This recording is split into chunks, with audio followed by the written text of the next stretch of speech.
If a company offers a dividend yield that is high, can that be a red flag?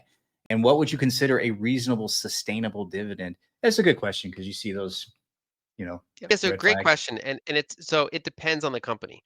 My average uh, holding is like 2, 3, 4% dividend. Of course, the go-to example that I often use is enterprise products partners. So you're getting a roughly 7% yield.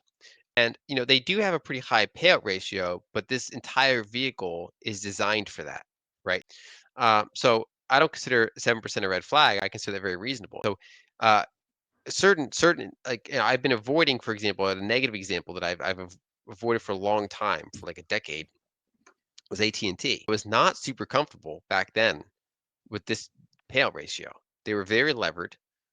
They don't have quite the monopoly status of an enterprise products partners, and they made bad acquisitions and stuff, and then they did have to cut the Mhm. dividend. And I'm glad I haven't owned it. So uh, you definitely have to. There is like a risk of, especially a lot of seniors that need yield, will chase yield, not knowing that sometimes it's return on capital, Mhm. sometimes it's the dividend yield is not going to grow, and sometimes it's a risk of being cut. So you do want to look at payout ratios, growth trends, things like that. Yeah, super important. Get all your macro, Bitcoin, and investing insights straight from pros like Lyn Alden and more. Sign up at rebelcapitalistpro.com today.